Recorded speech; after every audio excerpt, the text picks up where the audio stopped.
Hola chicos, ¿cómo estáis? Hoy día vamos a hablar un poquito de introducción a la psicología. No te olvides que estamos flatusbochando, como siempre, flatusbochando. Hoy nos toca hablar de los procesos psicológicos superiores y en este sentido vamos a hablar de los procesos de aprendizaje. ¿Sí? Procesos de aprendizaje. ¿Qué son los procesos de aprendizaje? Los procesos de aprendizaje pertenecen a los procesos superiores. No nos olvidemos que los procesos superiores es toda actividad que se da en nuestra cabeza, ¿sí? Y que son propios de nuestro cerebro, y estos hacen posible que nosotros podamos tener distintas interacciones con el medio ambiente, ¿sí? Entonces, estas interacciones que se dan con el medio ambiente se va a dar con nuestro cerebro. Pero sobre todo cuando hablamos del aprendizaje, vamos a ver cómo se da este aprendizaje en nuestra cabeza. Y por eso, nuestra segunda partecita que nos habla del ¿sabías qué? Nos vamos a decir, ¿sabías qué? ¿Cómo se da el proceso de aprendizaje en nosotros? Y es muy interesante. Este aprendizaje nosotros vamos a aprender al 100% cuando conectamos con la actividad. Eso quiere decir cuando salimos al campo y confrontamos la realidad, cuando el conocimiento es práctico. Si nosotros vemos y constatamos al mismo instante, entonces este conocimiento va a ser el mejor tipo de aprendizaje. Vamos a aprender un 90% simulando la realidad. Es cuando digamos estamos hablando de un tema y ponemos ejemplos. Los ejemplos es una simulación de la realidad. Por eso cuando ponemos los ejemplos vamos a darnos cuenta de que es una forma de conocer la realidad. Ahí vamos a tener un tipo de alcance del 90%. En un 80% participando de la actividad. Es cuando, por ejemplo, hacemos una lluvia de ideas y cada uno comienza a dar sus ideas, comienza a dar sus aportes. Este conjunto de ideas hace que nosotros fortalezcamos el conocimiento, o cuando ustedes mismos sacan el material, ya sea de internet o ya sea de un libro, estás participando de la actividad y esto hace que sea un 80%. A este tipo de aprendizaje, que es la primera zona, que es el aprendizaje más efectivo, se llama el aprendizaje por descubrimiento. Este aprendizaje que puede ser, ya sea de forma directa, que hemos dicho que es el participar en la actividad, ya sea de forma indirecta, que es simulando la realidad poniendo un ejemplo, o buscando nosotros mismos los elementos en un elemento externo. Tenemos un segundo nivel, que es un 70% de efectividad, y es enseñando la actividad, ¿no?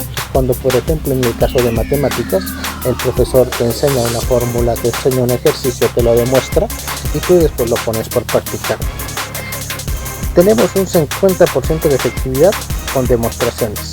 Es el mismo ejemplo de la física o cuando simulamos indicando de que hay un auto que corre a 50 km por hora y etcétera, y utilizamos las fórmulas.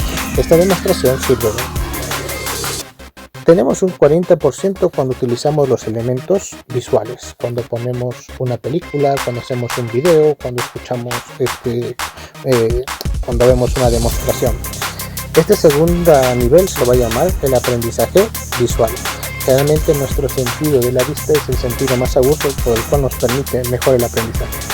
En un tercer nivel tenemos escuchando la información que tenemos que retener o que tenemos que aprender, y en un 10% el lenguaje que tenemos mediante la lectura, ¿no? Este aprendizaje se llama el aprendizaje verbal, ¿sí? Entonces, ¿cuánto vamos a poder recordar? Pues vamos a poder recordar dependiendo de cuánto podamos hacer las conexiones en todo esto, ¿no?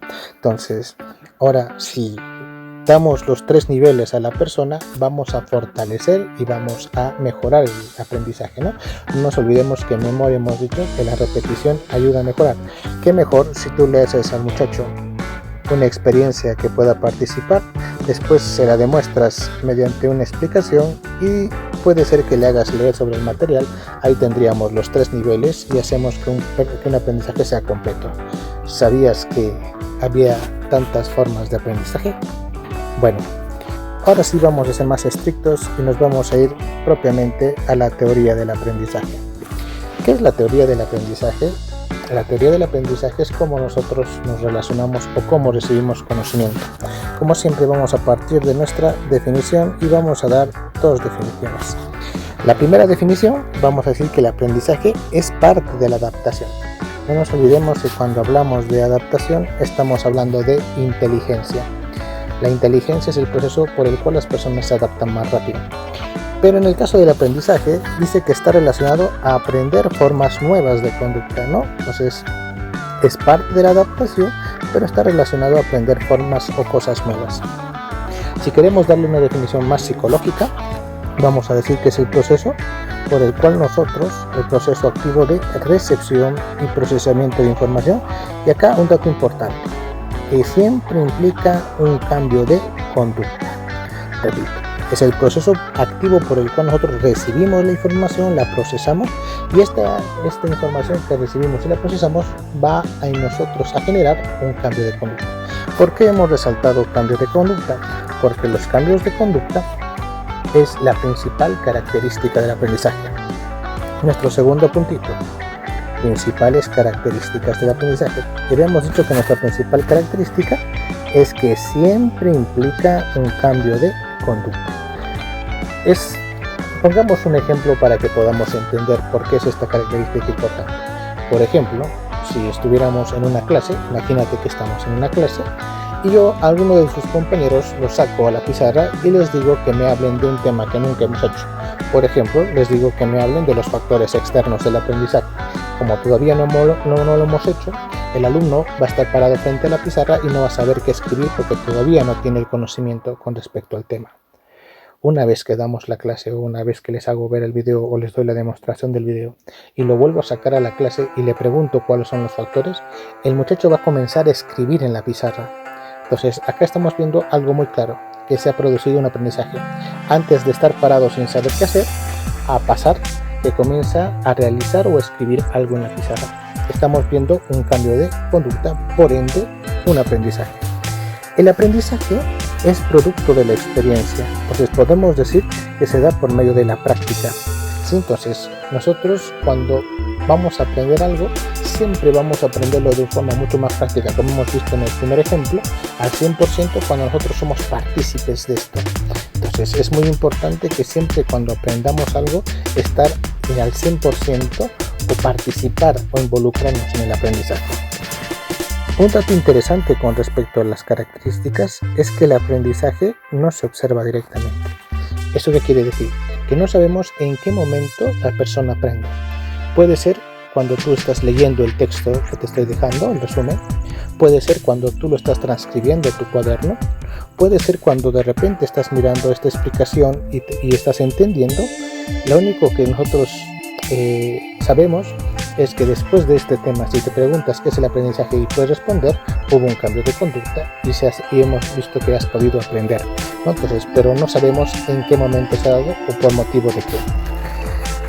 El aprendizaje es un cambio relativamente permanente. ¿Por qué decimos que es relativamente permanente? ¿Te acuerdas que siempre producía un cambio de conducta? Sí, eso quiere decir que las personas constantemente están cambiando porque están constantemente aprendiendo. Por eso los cambios son relativamente permanentes. ¿Por qué? Porque justamente como estamos aprendiendo, vamos cambiando. Acá hay un dato curioso. Te habrás dado cuenta que las personas mientras más adultas nos volvemos, tratamos de aprender menos. O queremos decir que no cambiamos tanto nuestros hábitos. Eso significa que mientras más maduramos o mientras más viejos nos hacemos, dejamos de aprender. Entonces, cuidado que pienses que ya lo sabes todo. Eso significaría que te estás volviendo viejo. Pero bueno, no es malo tampoco. Y tiene una codificación neuronal. ¿Eso qué significa? Que en nuestra cabeza hay un conjunto de neuronas que se encargan propiamente de nuestro aprendizaje. ¿Dónde se encuentra este conjunto de neuronas? Propiamente se encuentran en nuestro lóbulo frontal. ¿Dónde es nuestro lóbulo frontal? Nuestra parte delantera por donde está la frente, ¿no? Es nuestro lóbulo frontal. ¿Cuáles son los componentes de la personalidad? Nuestro tercer puntito, componentes. Como ya sabemos, vamos a tener dos tipos de componentes, externos e internos, que también le podemos llamar como factores exógenos o factores endógenos. Exógenos a los externos, endógenos a los internos. ¿Cuáles son los más importantes? Sí, vamos a resaltar a los internos porque los internos son los más importantes. Pero eso no quiere decir que los externos estén mal, ¿no? La primera parte de nuestro aprendizaje siempre va a ser por vía externa. ¿Por qué? Porque son los primeros que se dan durante nuestros primeros años. El más importante es el aprendizaje social. Obviamente, como ya sabemos, la palabra social significa con las personas de las cuales aprendemos. En este caso, solo aprendemos de dos tipos de personas, de nuestros padres y de nuestros amigos. Dentro de los padres podemos encontrar los profesores, no te olvides, que dicen que son como nuestros segundos padres. Entonces, los padres y los amigos dan este aporte fundamental para el aprendizaje. El grado cultural, ¿no? Otro factor externo cultural, y va a ser el grado profesional que tiene cada persona. Esto lo podemos poner en este siguiente cuadrito que lo tenemos acá. Tenemos dos tipos de grados. Tenemos la formación básica y la formación superior. Si hablamos de la formación básica, es la que recibimos en el colegio o en la escuela. Por eso tenemos inicial, primaria y secundaria. Recuerda que no es lo mismo hablar de colegio que de escuela. Escuela está destinada a lo que son los colegios primarios. En cambio, el colegio es lo que tiene primaria y secundaria, es como un ente mayor grande, ¿no? A grande. En el caso de la formación superior podemos tener la formación superior técnica o la formación superior universitaria. Los títulos que se llegan mediante la formación técnica es auxiliar o técnico o mecánico, ¿no? Que son los dos grados y obviamente que son menos años de estudio. En el caso de la universitaria, después de los 5 años de estudios, sales con el título de bachillerato, ¿no? De ahí tienes lo que es la licenciatura, el masterado y el doctorado, que es el título más alto. El masterado, que también es el título de magíster, ¿no? Que también tiene una especialización. Cada una va mejorando cada 2 años y de acuerdo a la cantidad de estudio. Volvemos a nuestro cuadrito de los factores externos. Los componentes externos también encontramos al factor físico. El factor físico está conformado por los lugares que nos imparten cultura. ¿Qué lugares nos imparten cultura? Tenemos las escuelas, los colegios, los institutos, las universidades, las bibliotecas, etcétera, etcétera, en los museos inclusivamente, donde podemos sacar un tipo de información. Por último, tenemos al factor natural o al componente natural, que está conformado por el lugar donde nos desarrollamos. Va a depender mucho de esto de nuestro aprendizaje y si nosotros nos desarrollamos en una ciudad, en un pueblo, en un cantón, en una zona pequeña, en una zona marginal, etc. Esto hace que nuestro nivel de aprendizaje pueda ser mayor o pueda ser menor. Te habíamos dicho que los factores internos o endógenos eran los más importantes. Son los más importantes porque estos aparecen a partir de la adolescencia. Entonces, en los primeros años realmente somos inducidos a aprender, pero en los años posteriores nosotros buscamos qué cosa aprendemos y por eso el factor más importante es la motivación, es el factor más importante del aprendizaje. ¿Por qué es el factor más importante? Porque es el factor decisivo. Nosotros escogemos qué cosa queremos hacer y justamente, como habíamos dicho, y volvemos a utilizar el ejemplo del Smart Cerebro, nuestro cerebro detecta qué cosas nos motivan y qué cosas no nos motivan. Entonces vamos a darle mayor importancia a las cosas que nos motivan y por ende vamos a poner todos nuestros procesos psicológicos para que podamos aprender. Va a ser también importante el estado emocional. Este va a influir en nuestro aprendizaje. Habrás escuchado siempre la frase de que si bajas el rendimiento académico es porque emocionalmente estás relacionado con alguien. Si no tienes un enamoradito o una enamoradita, ¿no?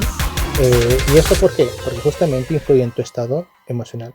Cuando tú te deprimes, cuando estás contento, obviamente que vas a tener más motivación, pero cuando estás triste no vas a querer ni siquiera ni comer, mucho menos estudiar. Por lo tanto, está muy relacionado el estado emocional con el aprendizaje.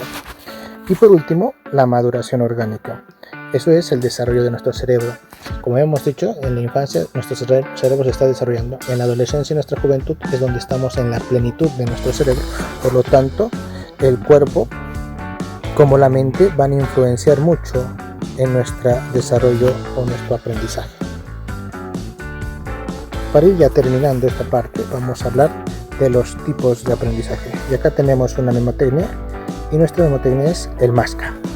MASCA, que significa aprendizaje motor, aprendizaje afectivo, aprendizaje social, aprendizaje cognitivo y el aprendizaje actitudinal. ¿Sí? Recordemos, siempre que hablemos de motor en psicología, estamos hablando del funcionamiento de nuestro cuerpo. Entonces, nuestro aprendizaje, hay una parte de nuestro cerebro que está destinado exclusivamente al funcionamiento de nuestro cuerpo, y esto va a estar encargado por el sistema nervioso y nuestro sistema muscular. Entonces, no te olvides que el aprendizaje motor, por consecuencia lógica, se va a dar los primeros años de nuestro desarrollo, generalmente en la infancia y en la niñez. El aprendizaje afectivo. El aprendizaje afectivo pertenece al aprendizaje social, ¿sí? Es parte y está dentro del aprendizaje social. Pero ¿de qué se encarga propiamente el aprendizaje afectivo? Está relacionado, como ya sabemos, a los sentimientos y a las emociones. Vamos a encontrar 3 lugares donde se encuentran nuestros sentimientos y nuestras emociones. Propiamente nuestro hipotálamo, nuestro sistema límbico y el circuito de Papezi. Papezi es un psicólogo que encontró propiamente cuáles son las terminaciones nerviosas que llevan la información emotiva al cerebro, ¿no? Por eso se llama circuito de Papezi. Son las terminaciones nerviosas que son propiamente las que se encargan del aspecto emocional. El aprendizaje social es el aprendizaje que está relacionado a todo tipo de comportamiento. Acá tenemos un cuadrito, ¿no?, del aprendizaje social. La interacción social, ¿no?, propiamente, que nos va a derivar a la conducta del individuo desde su niñez, que adquiere el individuo. Propiamente el cambio que se da con las personas, y esto va a tener una principal relación con nuestra imitación. Nosotros todo lo aprendemos por la imitación, lo que las demás personas hacen. Tenemos el aprendizaje cognitivo, por el cual aprendemos todo tipo de información. Acá también tenemos un ejemplito del aprendizaje cognitivo. El aprendizaje cognitivo nos ayuda a constatar toda la información que recibimos. Vamos a hablar de las abstracciones, de las experiencias, de la reflexión, del descubrimiento, de la memoria. Hace énfasis en lo que ocurre dentro de nuestra mente, indagando cómo se registra el nuevo conocimiento con el aspecto a los que ya adquirimos. Constata todo lo que tenemos en nuestra mente con lo nuevo que estamos aprendiendo, ¿no? Es una constatación. Y por último tenemos el aprendizaje actitudinal. Es el aprendizaje aprendido del sistema de relaciones sociales. Es todo lo que nos enseñan a cómo comportarnos en la sociedad, ¿no? Por ejemplo, generalmente los papás, cuando somos pequeños, nos dicen que después de comer tenemos que lavarnos siempre los dientes, ¿no? De igual forma, cómo tenemos que ir vestidos para un matrimonio, cómo tenemos que comportarnos en un velorio. Todos estos elementos pertenecen al aprendizaje actitudinal. Viste que no es un tema muy complicado, es un tema pequeñito y muy interesante, porque nos permite a saber valorar todos nuestros elementos de cómo recepcionamos la información en nuestra mente. No te olvides, si quieres recordar cualquier temita, puedes buscar en YouTube la página Platuscochando, todo junto, y ahí puedes repasar el tema que hemos hecho de percepción, de memoria, ahora lo que son los procesos de aprendizaje, todos estos que nos ayudan propiamente a elaborar lo que son los procesos psicológicos superiores. Bueno, muchachos, no los quito más tiempo, espero que les haya servido de nuevo esta explicación y nos vemos la siguiente semana con el siguiente tema. Se cuidan.